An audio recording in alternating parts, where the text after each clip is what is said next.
Yo, we step up in the scene, check your engine is clean.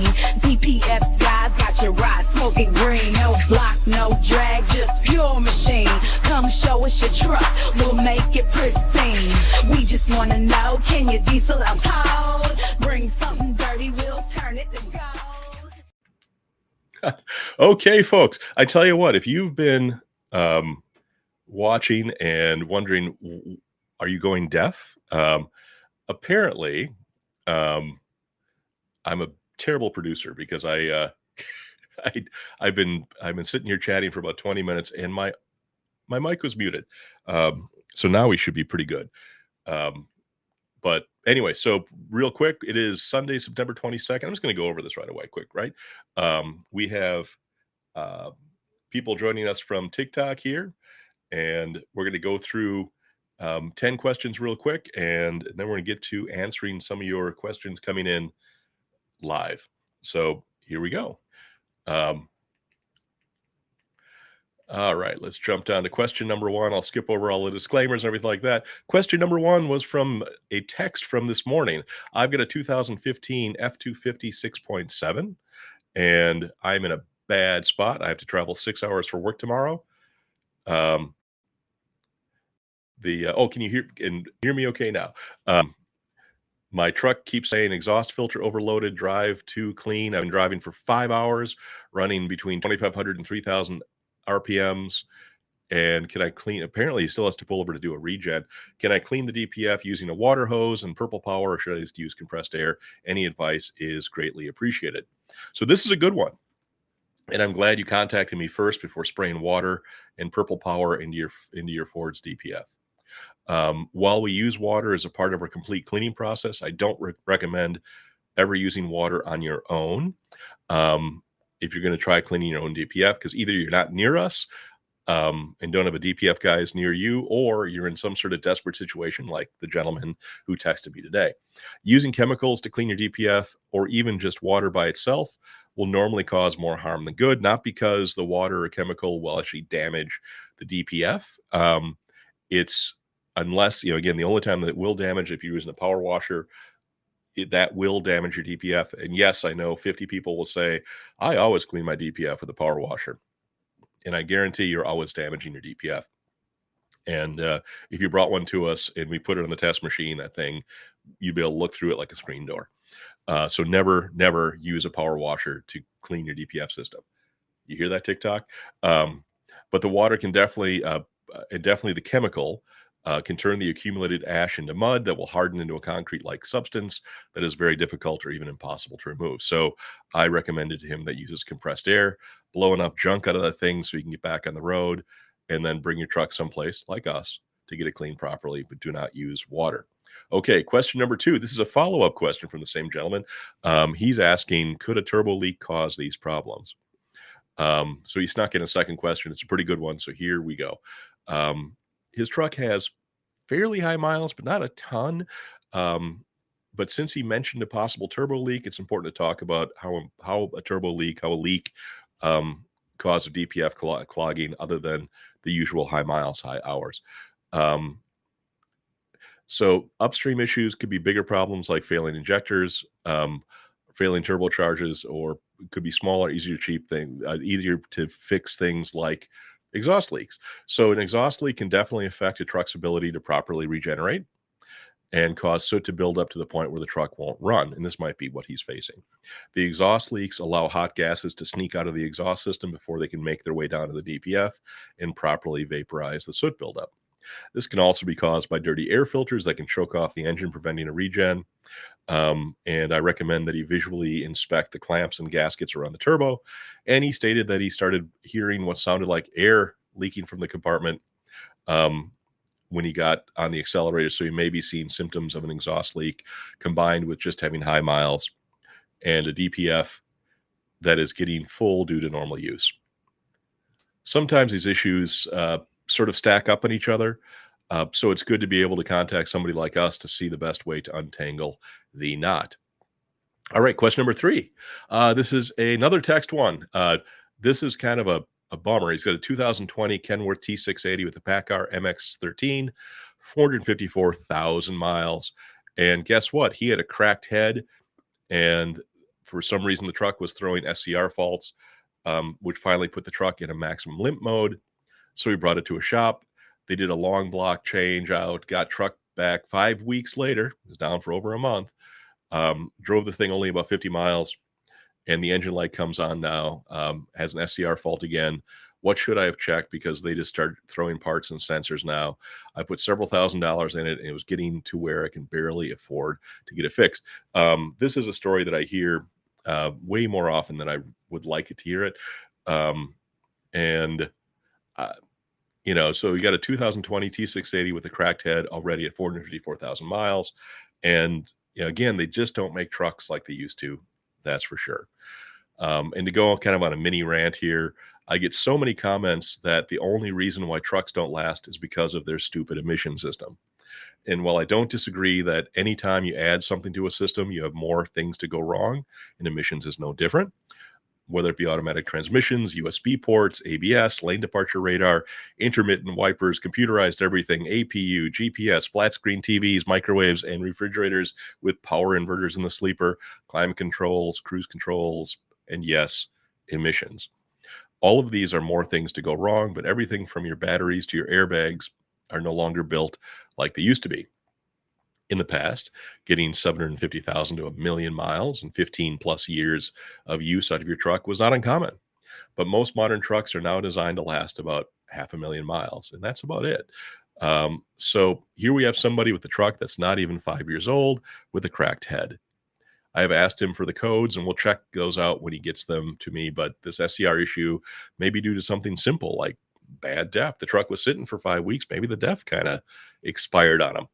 That's why you should have a DPF, guys, DEF refractometer in your glove box. Or maybe he's got a sensor that's going bad, or maybe a DEF pump or a clogged or failing DEF doser, also called a metering valve. Whatever the case, I hope the owner of this truck lets us run through some of his diagnostics before they start shotgunning parts and thousands of dollars worth of work on that truck. All right, on to question number 4. Go Fast Gilbert from TikTok. I have a 2015 Ram 3500 or 3500 Dodge. The truck is all stock with 173,000 miles. I still have the original DPF, and I still get about the same miles per gallon. Should I get it cleaned, replaced, or just keep driving? First of all, thanks for your question, Go Fast. I want to confirm that we can definitely clean that DPF on your 2015 3500 Dodge. But if it's not causing you any issues, I'd say let it ride. 173,000 miles are getting close to the point, kind of the interval where you may want to get it cleaned. But if your truck hasn't required a park regen yet, and if you aren't seeing any other issues, you don't need me. At least you don't need me yet. Save my number, though, because you will need me eventually. You're probably running a fuel additive. If not, you should run Clean Air Fleet. Keep your oil changed. Keep your air filters clean. And you shouldn't have any issues. Once that truck gets to about 200,000 miles or a bit beyond that, start thinking about getting it taken care of. But for the most part, if it ain't broke, don't fix it. Once you do need us, though, we can usually do a cleaning on a medium duty truck, a light duty truck, a medium duty like a 3500. DPF and DOC would normally be about $750 once it's off the truck. So you still have to have a mechanic pull that thing off the truck, and you can even ship it to us. Now get out there and keep on trucking in that 3500. Question number 5. This is Timothy Wright. This is one that I rambled on a bit about. But how do you justify the massive cost of maintaining one failure of a system? The fine, meaning the fine for tampering with your truck or deleting your DPF, is cheaper than the replacement. Now, I don't know what Timothy Wright means by massive cost of maintaining one failure of a system. He didn't say, but I'm assuming he has had an experience where his truck was in the shop for weeks while the number on the bottom of his invoice grew faster than kudzu in July. If the root cause is an aftertreatment issue, if the root cause of the aftertreatment issue was a substantial engine failure, then yes, fixing the damage after, damaged after treatment along with the initial cause, whatever the engine failure was, can be expensive. However, the diesel emission system is actually rather simple once you fully understand it. And while truly catastrophic failures in the downstream emissions do happen, they are almost always caused by something going wrong up in the engine. And most of the time, the problem is that whoever is working on the truck doesn't have the necessary knowledge, experience, or equipment. And again, it's just, there's only so many hours in the day. I don't blame people for not being experts in all these things. So they don't have the knowledge, experience, or equipment to repair the issue, and the only option is an expensive replacement. So no, I don't know how to justify how a dealership may want to charge you $8,000, $10,000, $22,000 is what I heard on TikTok today. When maybe all you require is a thorough cleaning, and maybe that would only cost $700 or $2,000 or something like that, depending upon what's going on. And of course, this is after it's off the truck, so there'll be some mechanics labor in there too, but still a fraction of the cost of what some of these people are charged, and also much faster. Normally, we can turn these things around in 24 hours, but we don't want to have your truck down for weeks. And even in the rare occasion where replacement is necessary, if you know what needs to be replaced and what doesn't need to be replaced, the costs are usually way lower than you'd expect. So as far as just paying the fines, because the fines are less than the repair, I need to first ask if you are sure about that. And also keep in mind that if you do get caught, you'll have to pay the fine and you'll still have to fix the truck. Because there's just no free lunch on this. I don't make the laws. I didn't invent the DPF or the SCR or the EGR cooler. I just have a business in Atlanta called DPF Guys that will keep your emission system running as effectively and inexpensively as possible for as long as you have that truck on the road. Now, if you want to stick it to the man and delete your system, go ahead, roll coal. I can't stop you. But if you have a truck and want to maintain its warranty, you want to be able to go to the dealership to get service, you want to be able to sell or trade it at some point in the future, that's what we're here for. Okay, down number 6. Unpopular reality 1 from TikTok. Do you have any government contracts cleaning their emission systems?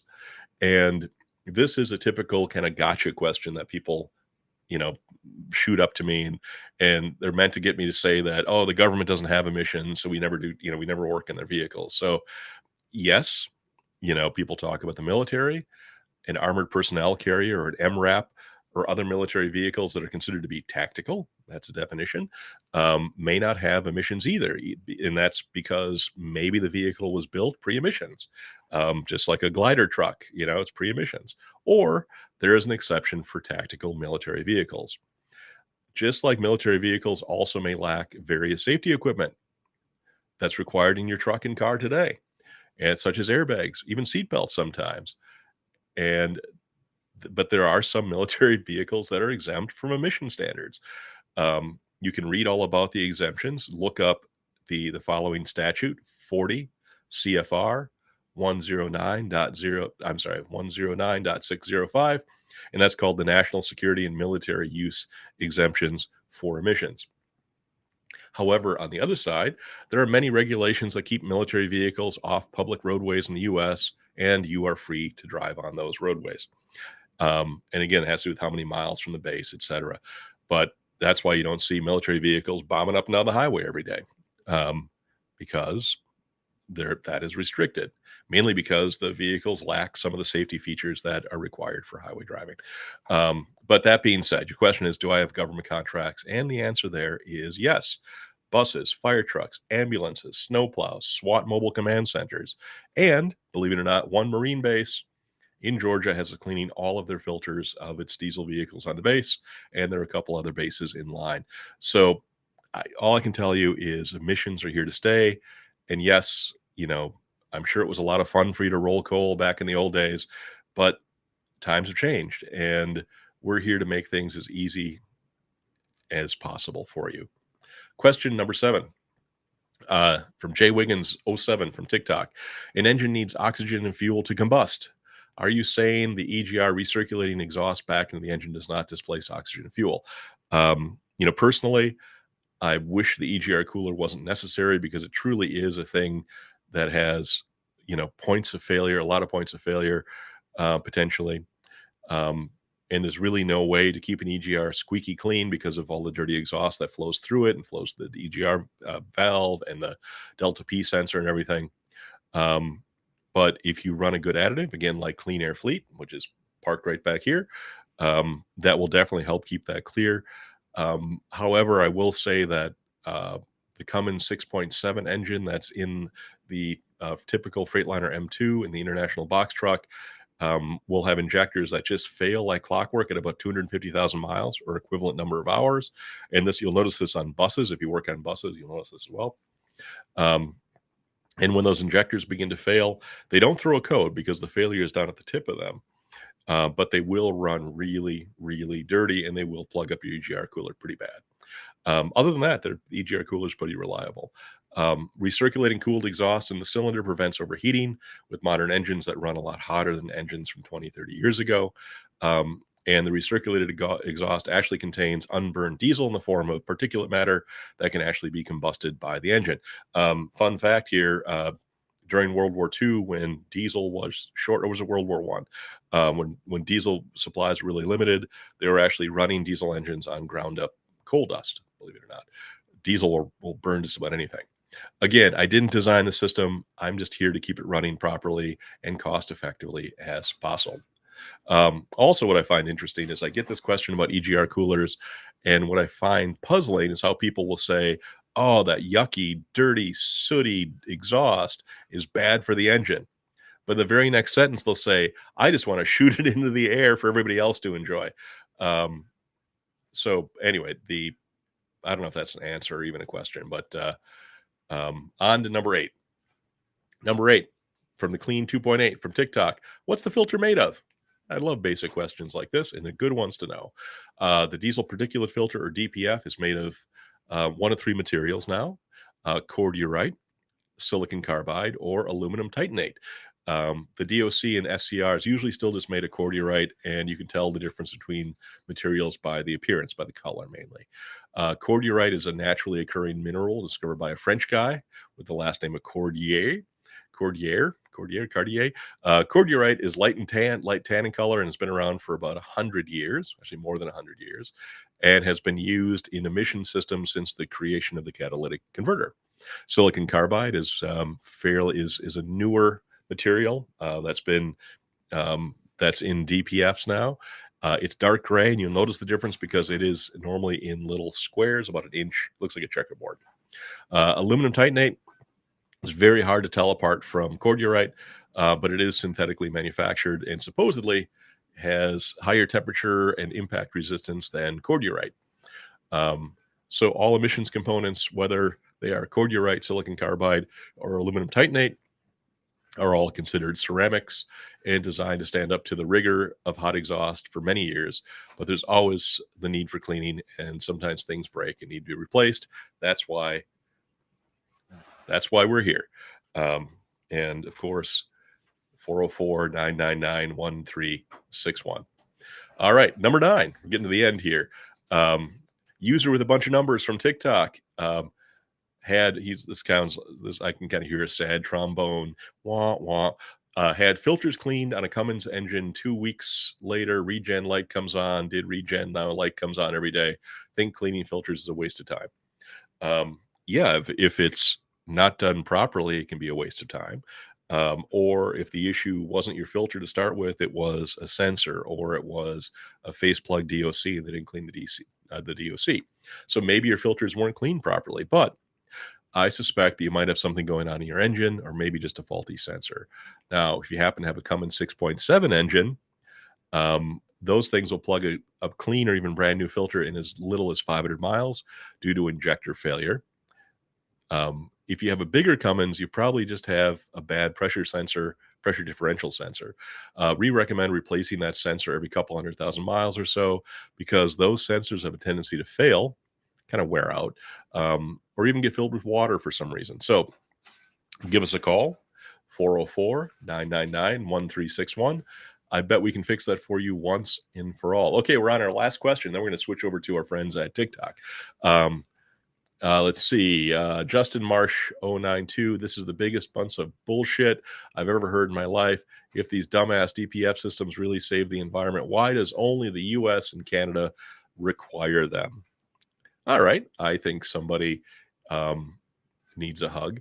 But, fly into LAX sometime and look out the plane window. I used to fly into LA several times a year.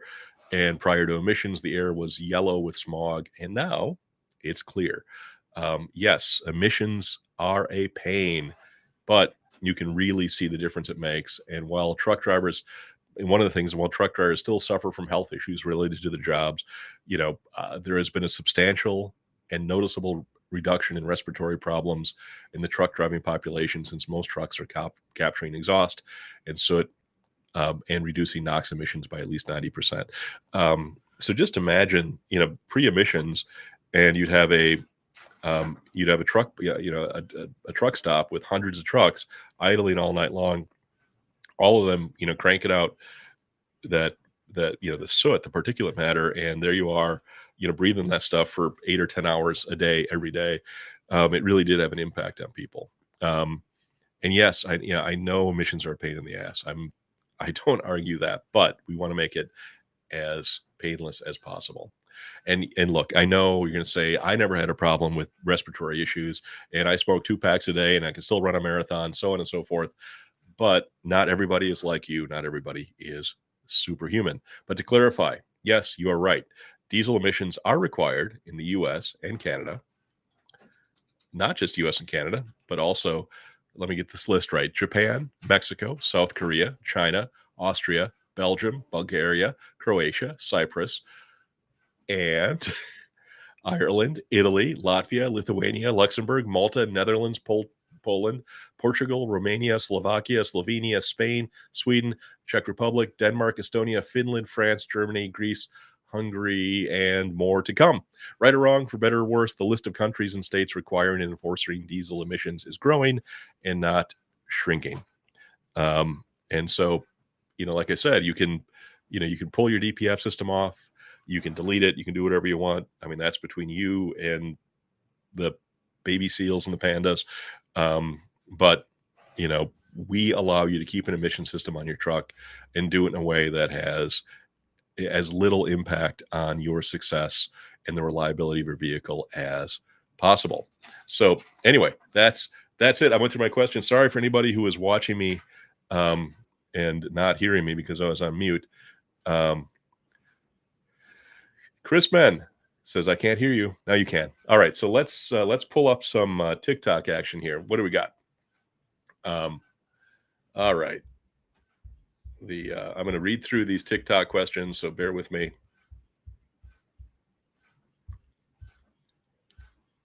All right. TikTok was good. YouTube was on mute. Sorry about that. Sorry about that, guys. What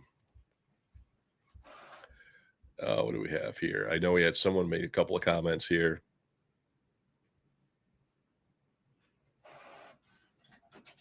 Okay, here's a good one. So the question is, how often should these big rigs perform a forced regen, in your opinion? So if you're running a big rig and you're out driving that thing for 12, 14 hours a day on the highway, it should manage itself fairly well. It should passively regen, whenever it needs it. And if it does call for a parked regen, and you haven't done anything weird like sitting idle for hours at a time, and you can't remember the last time you had your DPF cleaned, or if you got it cleaned several years ago or a couple 100,000 miles ago, you're probably due for a DPF cleaning. I would say that if you drive your truck normally and over the road, you really shouldn't have to worry about doing a parked regen manually. And a parked regen is burns a lot of fuel. It does, it runs the engine pretty hard. So I like to, avoid that if I could. Not that it would hurt anything doing it once or twice, but if you did it every day, if your truck calls for a parked regen, it's telling you that you need to get your DPF cleaned.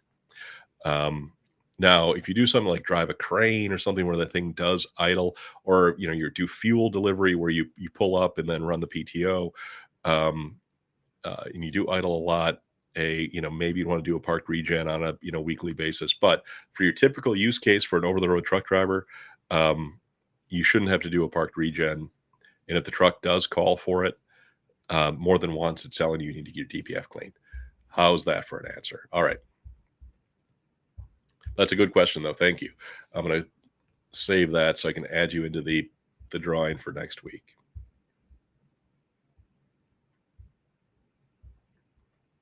All right, I'm going to scroll through here, see what we got.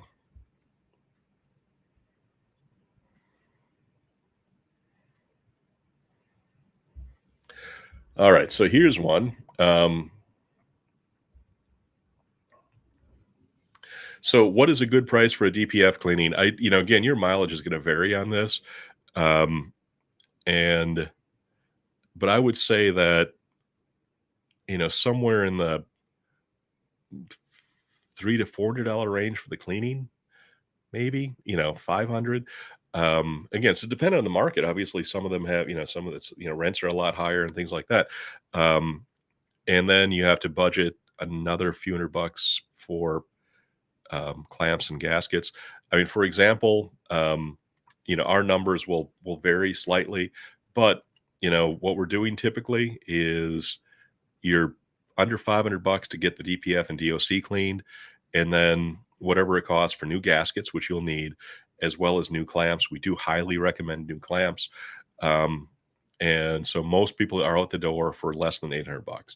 Now, if you've got a Freightliner Cascadia with a Detroit engine and a one box, that's different. The parts are more expensive. There's two of everything. The cleaning plus all the parts might be closer to $1,700. And then, I'm not sure what the dealerships charge for the remove and reinstall and hook up the computer, reset everything. But if you ever wanted to give us just a C, give us a call at 404-999-1361 and tell us about your truck, and we can, give you an estimate on that. And the idea is that, I know there's probably people that do DPF cleaning for less than we charge, but it's kind of a horse apiece. You either get kind of a half-ass job done and the truck will be okay, but you got to get it cleaned again a lot more often, which means, more labor, more clamps, more gaskets, more downtime. Our goal is to get that DPF cleaned like new or as close to like new as possible, so that if you brought that truck in at 350,000 miles, you should be able to go another 300,000 miles before you have to come in again, versus, coming in at 75,000, coming in at 60,000. We want to keep you on the road as long as possible, because if those wheels aren't turning, you are not earning. All right, what else do we got here? Do me a favor, make sure you like the live on TikTok as well as wherever else you might be, and definitely share this with some people. If you're not following me on TikTok yet, why not? You should be. And go over to youtube.com/DPF guys and follow our YouTube channel please. Hey, thanks for sharing the live. Really appreciate it.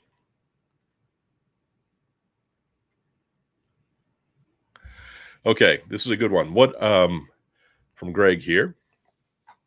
What are your thoughts on the EGR and carbon flushes like kits that flush on trucks?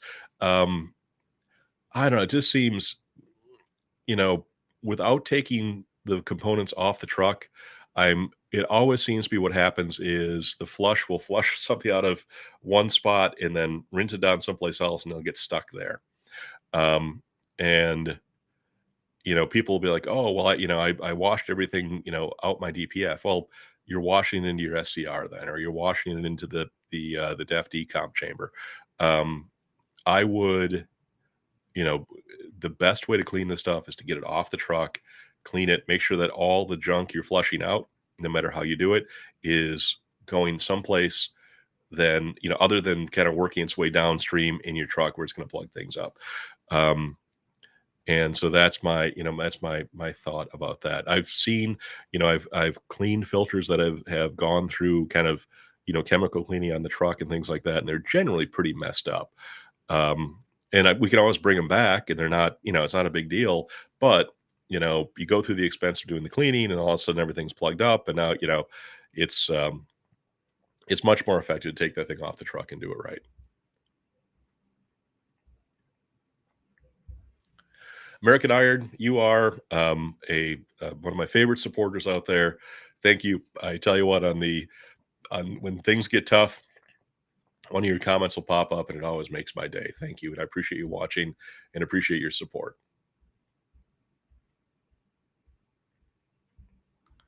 Let's see what we got here.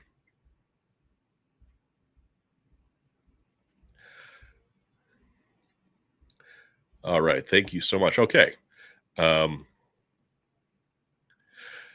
Welcome aboard. All right, so we've got, if anybody's over on YouTube Live, make sure that you don't forget to follow me on TikTok. If you're on TikTok, make sure you go to YouTube. Make sure you subscribe to our channel. We're going to be doing more and more educational stuff and things like that on YouTube. So I want to make sure nobody misses it. But other than that, I think we've covered a lot here. Again, I apologize for the technical issues where I was basically silent for 20 minutes or so. I'll have to do a little bit of editing and re-upload this. But so as always, thank you very much. If you want to ask me any questions that you haven't asked already, please enter them as a comment over here, down below, wherever they happen to be, or text us your question at 404-999-1361. Again, that's 404-999-1361. And in the meantime, have yourself a wonderful Sunday and a great week. And I hope to talk to a couple of you in the next few days, and hopefully everything that you got out there is running good. And with that, we are off the air. The skills, the might to get your truck rolling clean into the night. Throttle up, feel that clean airflow. Our service so slick, your ride seals the show. DPF guys, we got the fifth so fine. Hit the road with confidence, now the world's your shrine. Bring in that rig, let's get on track. Breathe easy with no sooty black.